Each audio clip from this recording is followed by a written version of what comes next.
पूरी दुनिया में बताए, पूरी दुनिया में इस बात का प्रचार प्रसार करे। ऐसे हमारे गुरु को प्रचार प्रसार की आवश्यकता नहीं है। फिर भी जो ये दौर चल रहा है, उनकी इच्छा से ही इस धरती पर उनको गुरु बनाने की बात साहब और दीदी माँ ने शुरू की है। उनकी इच्छा से ही साहब की चर्चा में आप लोग सुनते होंगे, साहब ने कहा है ये उनकी इच्छा है कि वो हमारे आपके गुरु हो, नहीं तो हमारी आपकी सीमा से परे है उस विश्व गुरु को, उस गुराधिपति को अपना गुरु बनाना। देवताओं तक को ये अधिकार नहीं था कि वो शिव को डायरेक्ट गुरु बना सके। ये साहब की दया है। अभी शिवपूजन भाई ये तो दया हरिंदर की गा रहे थे ना, तो ये साहब की दया है कि उन्होंने कहा कि मानव जाति डायरेक्ट शिव को अपना गुरु बना सकती है। देवताओं को भी ये अधिकार नहीं।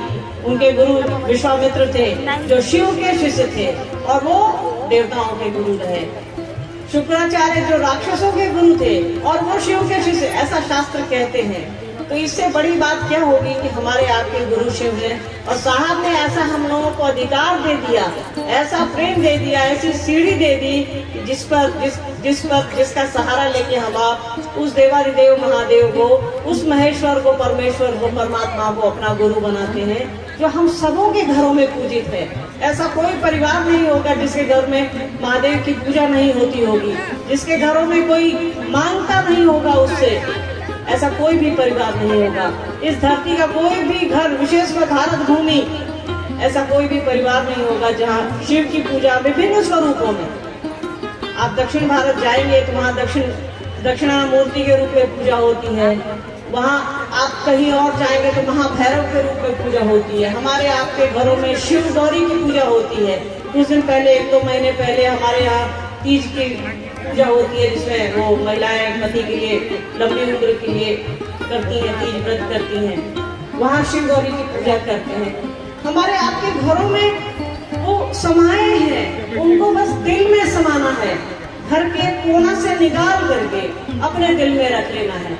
जैसे साहब ने उस परमात्मा को हमारे आपके दिलों में स्थापित करने की कोशिश शुरू की है, हमको और आपको ये प्रयास करना चाहिए कि वो महादेव हमारे आपके घरों से, घर के कोना से, मंदिर के कोना से निकल करके हमारे आपके दिलों में रहे, हमारे आपके परिवार की तरह रहे, बच्चों की तरह रहे, चीजों की तरह रहे, सामान की तरह रहे।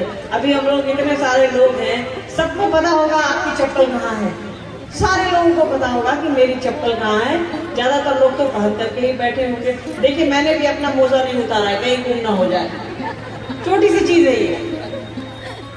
तो ये ऐसी छोटी सी चीज का ख्याल हम आप इतना रखते हैं, जिसने हमको और आपको सब कुछ दिया है, जिसने पैर दिया है जिसपे हम आप चप्पल पहनते हैं, मोजा लगाते हैं, ये शरीर दिया है जिसपे हम आप कपड़े पहनते हैं, ये मुंह दिया है जिसके लिए हम आप प्रयास करते हैं, भोजन के लिए काम करते हैं, तो सब कुछ दिया है। सारी फुटाने जिस पर है उसी को हम आप भूले चले हैं। याद ही नहीं है हमें कि भाई ये जिसकी अमानत है उसके बारे में जरा सोच ले। हम आप जगत के लिए सोच लेते हैं, दुनिया के लिए सोच लेते हैं, जो यहीं रह जाएगा उसके लिए सोच लेते हैं, पर जो हमारे आपके साथ जाएगा उसके बारे में नहीं सोचते हैं। तो जरा उसके बारे में सोचने की हमको और आपको कोशिश करनी चाहिए। हमारा और आपका समय लिमिटेड है, शरीर में आए हैं तो जाएंगे ही। दीदी माँ ने भी शरीर छोड़ा, साहब ने तो हाल के ही दिनों में 1 साल पहले ही शरीर छोड़ा। ये सिस्टम है, ये उस परमात्मा का तरीका है, वो जगत चलाते हैं। तो हमारे आपके तरह करोड़ों लोग रोज जिंदा होते हैं, रोज मरते हैं। तो इस जिंदगी को थोड़ा अच्छे से महादेव के लिए जीते तो हम लोग अपने लिए हैं। इसी जीवन में, इसी जिंदगी में थोड़ा समय महादेव के लिए, थोड़ा समय साहब दीदी माँ के संकल्प के लिए निकालें। तो याद रखिएगा, ये जीवन हमारा और आपका सौभाग्यशाली हो जाएगा, परिपूर्ण हो जाएगा। इससे अच्छा कुछ नहीं है। महादेव को गुरु बनाने से अच्छा कोई भी काम इस धरती पर नहीं है। साहब ने कहा है अपना काम करिए और महादेव का काम करिए। आपका जो भी काम है, खेती करते हैं, दुकान चलाते हैं, घर देखते हैं, बच्चों को पढ़ाते हैं, कोई भी काम है वो करिए और शिव को अपना गुरु बनाइए और दूसरों को प्रेरित करिए कि शिव मेरे गुरु हैं, तुम्हारे लिए हो सकते। छोटा सा काम है, दिखने में लगता है कि घर से निकलना है, कहीं बाहर जाना है, कुछ भी नहीं करना है। साहब ने 3 सूत्र दिया है।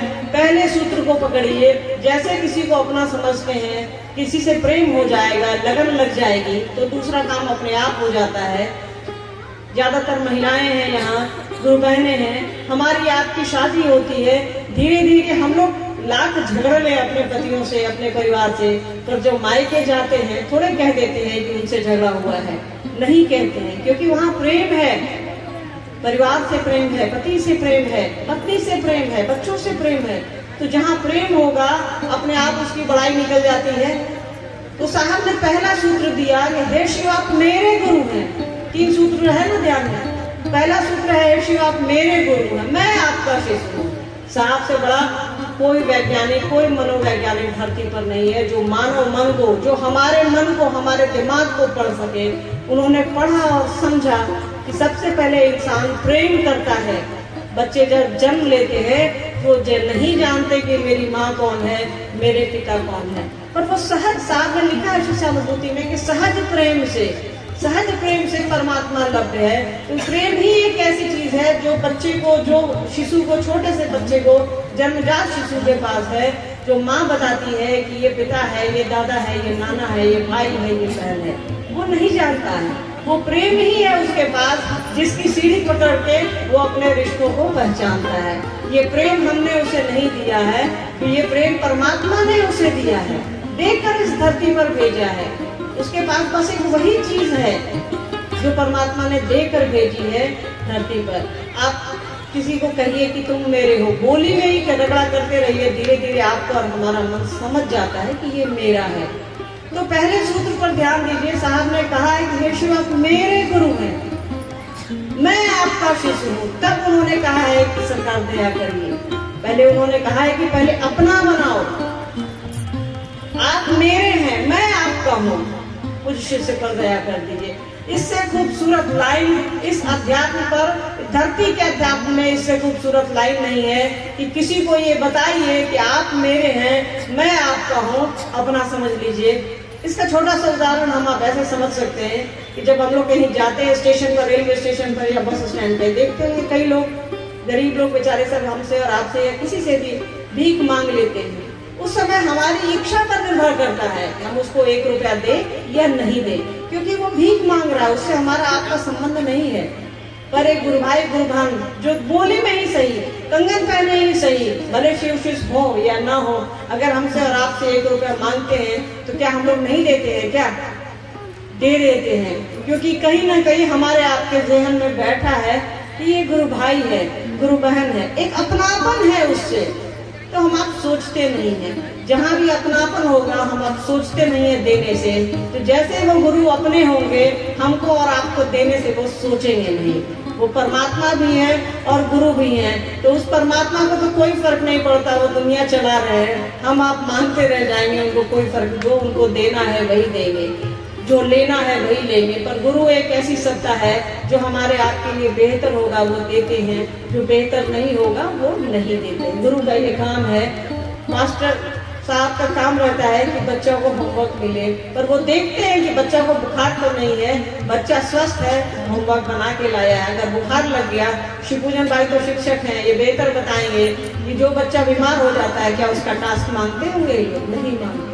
तो गुरु को अपने शिष्य के लिए दर्द होता है। जैसे हमारे आपके मन में उस शिव के लिए प्रेम पनपेगा, तो जो अपना लगेगा उसकी बड़ाई तो कर लेंगे। दूसरा सूत्र और क्या है? साहब ने कहा है दूसरों को बताइए। उस बताने के क्रम में हम आप खुद समझते हैं, हमारा आपका दिमाग उतनी देर उसी परिधि में रहता है, उसी बात में घूमता रहता है कि महादेव मेरे गुरु हैं, आपके भी हो सकते हैं। मानिए क्या क्या फायदे हुए हैं तो हम लोग बताते हैं। ऐसा कोई भी नहीं होगा जिसने शिव को गुरु बनाया है, जिसका मन थोड़ा भी शिव के लिए पकड़ा होगा, उसको नफा नहीं हुआ होगा, उसको फायदे नहीं हुए होगा, ऐसा कोई भी नहीं है। तो उससे हम लोग अपने गुरु की बड़ाई करते हैं। दूसरा सूत्र भी तो यही है, अपने गुरु की बड़ाई करना। तीसरा है, जब आप किसी से संबंध बना लेते हैं तो उसको याद करते हैं। 108 बार नमः शिवाय से प्रणाम करना भी तो उस गुरु को याद करना है। तो जैसे हम आप पहला सूत्र करेंगे तो दूसरा और तीसरा अपने आप हो जाएगा। बाकी दूसरे तीसरे को करेंगे, पहला हो ना हो इस पर प्रश्न चिन्ह है, पर जैसे अपना समझेंगे तो दूसरा और तीसरा काम आसानी से हो जाएगा। इसलिए साहब ने कहा, दूसरे सूत्र पर भी साहब ने जोर दिया है, उन्होंने कहा है कि इसके आपको ये समझ में आएगा, दूसरों को समझाने के क्रम में आप समझेंगे कि शिव आपके गुरु हैं। तो पहले सूत्र को आप पकड़ने की कोशिश कीजिए। साहब इधर लगातार 6-7 वर्षों से कह रहे थे कि हम लोग तो पहले सूत्र को ही छोड़ दिए हैं, तो महादेव को अपना समझिए, अपनी चीजों के जैसा, अपने घर परिवार के जैसा, अपने बच्चों के जैसा, कि सरकार आप मेरे हैं, मुझ पर दया कीजिए। बाकी कुछ सोचने समझने की आवश्यकता नहीं है, बस यहाँ प्रेम का रिश्ता है, उनको बस अपना समझिए, सारा काम इसी में हो जाएगा। और ये नई बात नहीं है, साहब ने आज से 50 साल पहले ये बात शुरू की कि शिव जगत गुरु हैं, गुरुओं के गुरु हैं, विश्व गुरु हैं, गुराधिपति हैं। उनकी किताब आप लोगों ने देखी होगी, आप लोगों के पास पतली सी होगी शिष्यानुभूति, वो 1990 में साहब ने लिखी थी और उसमें उन्होंने लिखा है। सोचिए ये नई, मतलब उस किताब को आए हुए 23 साल तो हो गए, 33 साल हो गए ना, 33 साल तो हो गए। 30 साल से पहले उन्होंने एक किताब लिख दी है पतली सी, जिसमें उन्होंने लिखा है, और ये उन्होंने ये लिखा है कि मैं नहीं कह रहा, ये शास्त्र कहते हैं, किताबें कहती हैं, हमारे धर्म ग्रंथ कहते हैं, इस सनातन धर्म के जो ग्रंथ हैं जिन पर सारा हमारा धर्म टिका है, सारा अध्यात्म टिका है, वो कह रहा है, उपनिषदें कहती हैं शिव गुरु हैं, जगत गुरु हैं, उनको अपना गुरु बनाइए। ये अलग बात है कि उनकी शिष्य परंपरा जनमानस में नहीं फैली, फैलती कैसे? साहब को धरती पर उतरना था ना, उन्हीं को ये शुभ काम करना था, तो दूसरे लोग कैसे करते? तो महादेव ने उनको कहा, अब ये गुरु भाई ने बताया ना, महादेव ने, कमलेश चाचा बोल रहे थे कि महादेव ने साहब को कहा कि तुम जो करते हो दूसरों को करने को कहो। क्यों नहीं महादेव ने हमको और आपको आकर के कह दिया कि तुम जो करते हो दूसरों को कहो? क्योंकि वो हरिंद्रानंद जी हैं, इसीलिए महादेव ने उनको कहा, हमको और आपको नहीं कहा। यही फर्क है उस धरती के महादेव में और हम लोगों में। वैसा मन कहाँ से हम आप लाए, वैसी इच्छा महादेव के काम के लिए कि आईसीयू में पड़े हैं साहब और दीदी माँ। जब दीदी माँ को तो शरीर छोड़े हुए 18 साल हो गए, पर बेहतर बताएंगे पुराने गुरु भाई लोग कि वो अस्पताल में पड़ी है और महादेव का काम कर रही हैं। साहब अभी पिछले साल हम लोग आईसीयू में हैं और वो पूछ रहे हैं कि महादेव का काम चल रहा है, 3 सूत्र का कार्ड आप लोग लाए हैं? तो वैसे हैं साहब, हमको और आपको तो चोट लग जाती है तो हम लोग भूल जाते हैं महादेव को और साहब दीदी को। ऐसा बनने की कोशिश कीजिए। साहब और दीदी माँ तो एक ही हैं, महादेव ने एक ही बनाया, दूसरा फर्मा नहीं बनाया, पर नकल तो हम आप उन्हीं की उतारेंगे ना। तो अपने मन को ऐसा बनाइए कि साहब के हिसाब से चले, दीदी माँ के हिसाब से चलते, कम से कम शिव शिष्यता में हमारा आपका जीवन अग्रसर हो, हम आप महादेव का काम करें, ऐसी सोच बनाइए, ऐसा मन बनाइए।